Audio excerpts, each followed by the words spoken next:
बात बहुत पुरानी है, आज से लगभग 45 साल पुरानी। तब मैं नया नया डाकबाबू हुआ था। एक कोई छोटा सा कस्बा था जहां मेरी पहली पोस्टिंग हुई थी। नौकरी मिलने की खुशी भी थी और घर छोड़ने का डर भी। बस फिर क्या था, निकल पड़ा बोरिया बिस्तर बांधकर उस कस्बे में। उस समय इतनी सुविधाएं नहीं हुआ करती थी। दिन भर के सफर के बाद बस रात को 12 बजे उस कस्बे पहुंची। अनजान जगह और इतनी रात गए उस जगह कोई ठिकाना भी नहीं मिलने वाला था। मैं बस से उतरा, उस कस्बे के भीतर संकरी गलियों में चलता गया। कोई भी दुकान और किसी भी घर का दरवाजा खुला नहीं था कि मैं किसी से पूछ सकूं कि रात गुजारने के लिए कोई जगह मिलेगी। फिर मन में आया कि वही बस अड्डे में ही किसी से पूछ लेना चाहिए था कि कोई रात भर के लिए सर छिपाने की जगह मिलेगी। मैं ऐसे ही चलता चला जा रहा था, तभी गली से हटकर थोड़ी दूर पर एक बड़ा सा हवेली नुमा मकान दिखा, जहां से रोशनी आ रही थी। मैंने सोचा, चलो कोई तो मिला जो अभी तक जाग रहा है।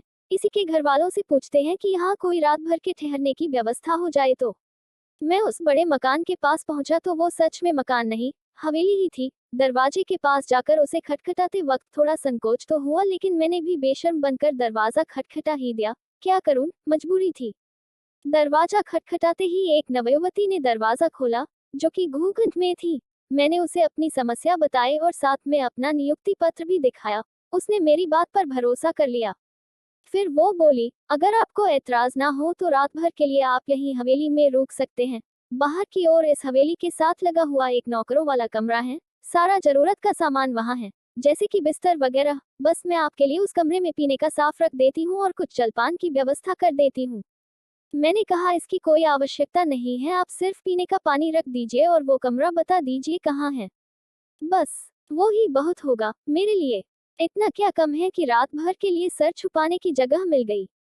वो बोली, ऐसे कैसे, आप हमारे मेहमान हैं, पहली बार पधारे हैं, बिना कुछ खाए कैसे सो जाएंगे। अभी आपके लिए कुछ लाती हूँ। और इतना कहकर वो चली गई।